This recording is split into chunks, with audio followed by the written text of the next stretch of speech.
Hi, welcome to Health Sidekick. I want to go over real quickly why Health Sidekick is more accurate than myfitnesspal or loseit. And I'm just using these two because currently they're the largest calorie trackers. There's a bunch of them out there, obviously, Calorie King, Calorie Count.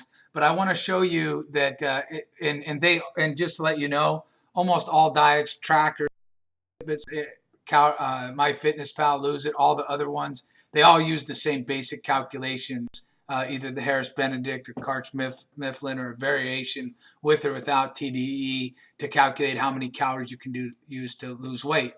And let's face it, when you're using a tracker, when I'm tracking my food and my exercise, what I'm really trying to get an idea of is how much food can I eat to lose weight, right? I mean, that's really what we're looking at trying to do.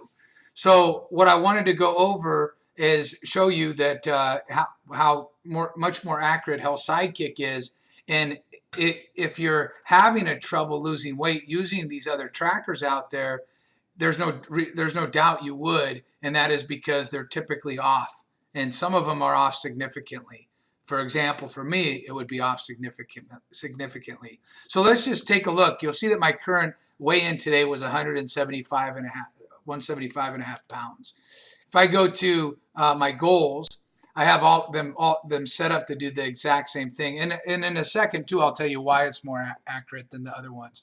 But my target weight I have set at 173 pounds. So 175 and a half to 173 is approximately 2.5 pounds or a half a pound per week over a 5-week period for 13 to 518.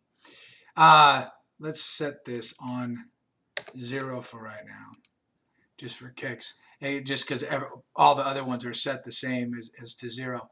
And then let's go look at, for example, MyFitnessPal. You can see I'm set at 175 and a half pounds. I can assure you that I have everything set the same. 173, my height, my date of birth.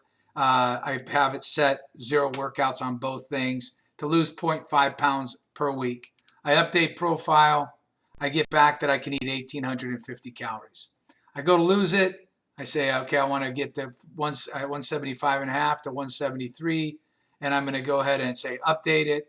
And it says I can get there by 518. I can get there eating almost 1,900 calories. Now, because I use Health Sidekick, I can know it for sure how many calories I've eaten on average per day. So, for example, when I look at my 14-day average, and all this says is that over the last 14 days, on average, I've eaten 1,610 calories. And what it tells me is that by doing that, I've gained 0.05 pounds, so almost nothing, basically flat, compared to the previous 2 weeks. I can also go to my 30-day average, and it says that over the last 30 days, I've eaten 1,600 net calories, and I basically gained and lost no weight. So then that's an important number to know. In other words, it's important to know how many calories you can eat and not gain or lose any weight, because there's going to be days that you might want to eat more, and there's going to be days that you might want to eat less. And by being able to focus on your average caloric intake rather than I have to do this every single day, it gives you a lot more freedom.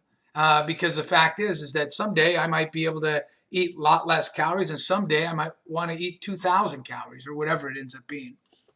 So having that average is nice, because if I know that, that means that if I want to stay the same over the next 30 days, I have to stay eating approximately 1,600 calories.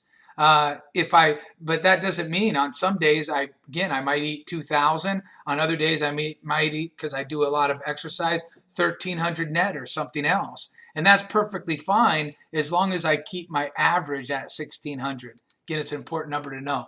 But I do know this: if empirically I haven't lost any weight over the last 30 days eating 1,600 net calories, then how is it possible that I'm going to do it eating 1,900 calories or 1,850 calories? That's almost a different more than 250 calories per day that they're saying I can eat more of to lose weight. And in fact, I know that over the last 30 days and over the last 14 days, eating 1600 hasn't quantified into any weight loss. Which one do you think is more accurate? And I'm going to tell you in a second why it is. If I go to goals and plans and I calculate this goal that we have up here, and I say set or edit. Now, we also have a calculation in here where I can click calculate. And as you can see, I got 1,850 net calories. This was based on the BMR. Matter of fact, it's almost the exact same thing as myfitnesspal. Reason being is because that calculation is if I don't have any data into Health Sidekick, I haven't logged any food, any exercise, I haven't logged weight, then it's impossible for Health Sidekick to calculate. So you have to start out with the basic calculation everybody else uses. After 2 weeks of data, and it's again, the more accurate you can be putting your data in there, the more accurate of an equation that you're going to get. You're going to be able to calculate based on Health Sidekick's proprietary calculation, and you're going to be able to click, and you'll see that Health Sidekick comes back and says you can eat 1,568 net calories to get to this point, right? It says 1,568 net calories per day. Which one do you think is more accurate? Health Sidekick or myfitnesspal or loseit or any of the other calculators that are out there?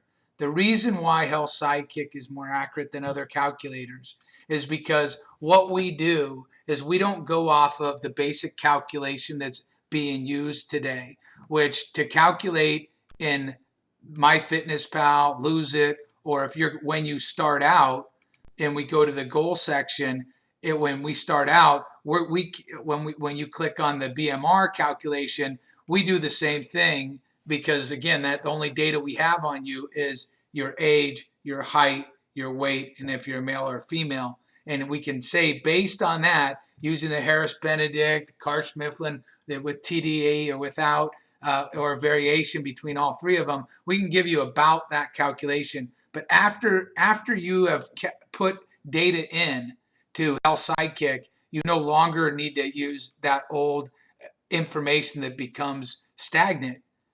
These old calculators that become stagnant over time. You no longer have to do that. If you are putting your food and activity into Health Sidekick, because we go off of moving averages based on the foods you've been eating, the exercise you've been doing, your weigh-ins that are specific to you, because we do that, Health Sidekick gives you a more accurate equation of how much you can do and lose weight. Now, if I know that I don't lose or gain any weight at 1,600 calories. Again, this is based on, again, the foods I'm eating. Yours might be 2,000. It might be 2,500 calories. Could be 3,000. Matter of fact, if you weigh a lot, could be much more. But for me, this is where I am sitting at net zero as far as gain or loss any weight.